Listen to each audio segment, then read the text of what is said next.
had a rather strange thought the other day.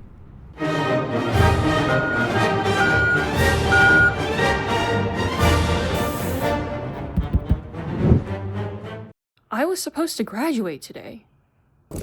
Ever since the ripe old age of 4, I've always had something to work towards, an assignment to write, a test to study for, a competition to win.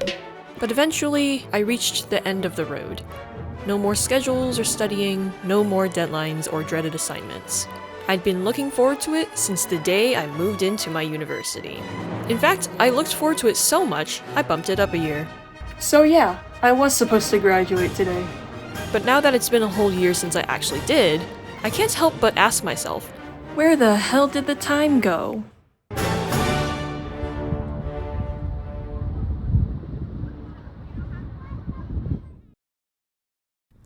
Okay, are we rolling? We're rolling. Okay.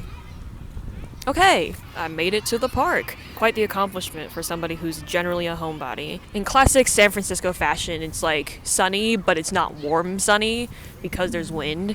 And it was pretty foggy this morning. I was not confident it was going to be sunny today, but here we are, and here's the wind. Anyway, I've been doing a little bit of journaling, and I kind of just wanted to share some of my, initial thoughts coming out of college. I feel like college is weird.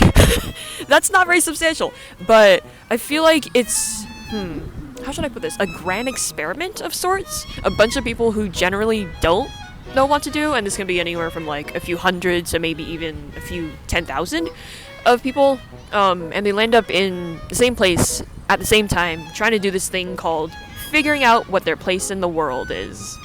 And I can tell you, I entered college most definitely as a clueless wreck, and I exited college as a clueless wreck. But if anything, I left college with more questions than answers about what I wanted to do with my future.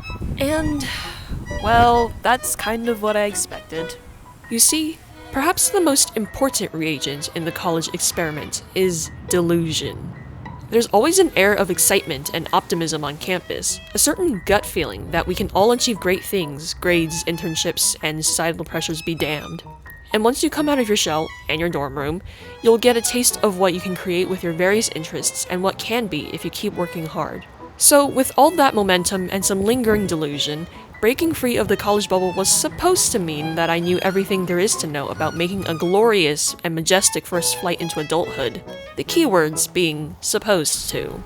And don't get me wrong, I'm so thankful I got to spend some of my most formative years in a college environment, but while my diploma might imply that I can tell you things like why you might feel fine after 1 hour of sleep but awful after 4, how our oceans used to be home to some of the weirdest creatures on Earth, how we got the trees around here like we do today, or how decades of just poorly informed forest fire management contribute to today's wildfires. Anyway, just basically a bunch of stuff about Earth's living systems. But even if I know all of that, I still don't know how this whole life thing works.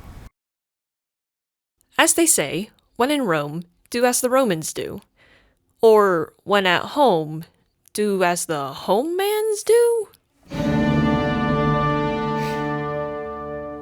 This was my first few months of my gap year. No traveling the world, no starting a business, no dropping everything to pursue my dreams, whatever they were. Just existing. Part of me felt ashamed to even say I was on a gap year when I was spending so much time at home and so little time making an active effort to solve the dilemma that was my future. You know, answering pertinent questions like, what kind of lifestyle do you want to live now that you have a choice? What jobs would you have a reasonable chance of landing? How can you add value to potential employers, bosses, and colleagues' lives? I loved the idea of being in a big school located in a big city where next to no one knew my name, face, or history, so I could build whatever I wanted from scratch without feeling judged. So I made it my mission to prove my worth through hard and honest work alone. To some degree, it worked. I picked up new skills, honed older ones, visited interesting places, and made cool things with other cool people. At the same time, I made myself so available to others and cared so deeply about my output that I was hardly available for myself.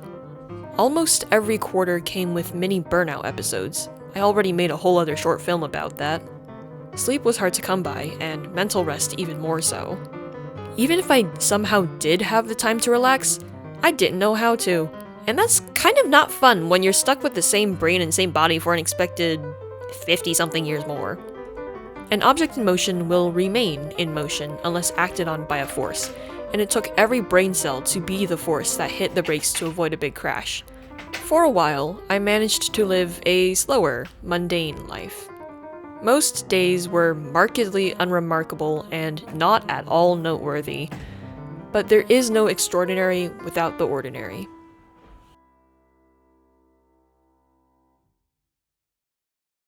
I've always liked autumn and winter more than spring and summer. The sunrise waits for a reasonable hour before making an appearance. You can finally make use of your newest comfy jacket. And you can curl up to read a book that you've attempted to read twice before. Just like plants that lose their leaves and animals that hibernate, I too tend to be metabolically conservative during the colder half of the year. In particular, I get really choosy with how I spend my time.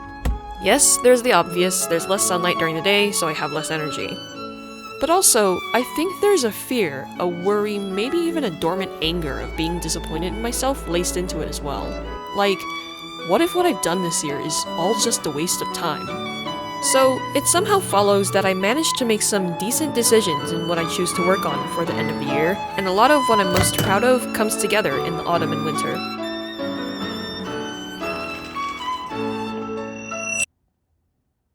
They say every action has an equal and opposite reaction. The moment I start taking something seriously and see progress in skills, opportunities, and connections, the questions of whether I can, want to, and should do it long-term creep in, the excitement fizzles out, and I stagnate. It just so happens that the stakes are higher than ever now. I entered this gap year wanting and needing to rest, and I did that. And I guess I checked the box of making some memories too, but deep down, I still wanted to be further along by now. I mean, they say that these young adult years are the best for trying new things, but it feels like I've been doing that since high school, and it would have been really nice to make it out of the trial phase by now. At this point, I'd rather use my skills towards actually paving a path for myself instead of still throwing stuff at the wall and hoping it sticks. Aim high, expect nothing, I guess. So, that's where we are today. It feels like both everything and nothing has changed at the same time. My room was exactly as I left it before college, but it feels just a little more comfy now, and there's some new decor. I still write these entries, but very rarely every day anymore. Maybe more like once a week if I'm lucky, or once a month. I still like going outside, but it seems to take more energy and bravery than it used to. I did manage to make it to the beach today, though. I wanted to see the sunset. I like sunsets. Sometimes the sky makes a bold statement, dressed in fiery orange and gold. Other times, it's a dull and understated gray, more fitting of a sidewalk on the ground. But no matter the shade, it's a certain destination, a neat ending for each 24-hour cycle. I wish this year also had a tidy ending, a nice little bow of a motivational message to wrap it all up. But the truth is, I really don't know if I made the most of my precious 8,760 hours since graduation.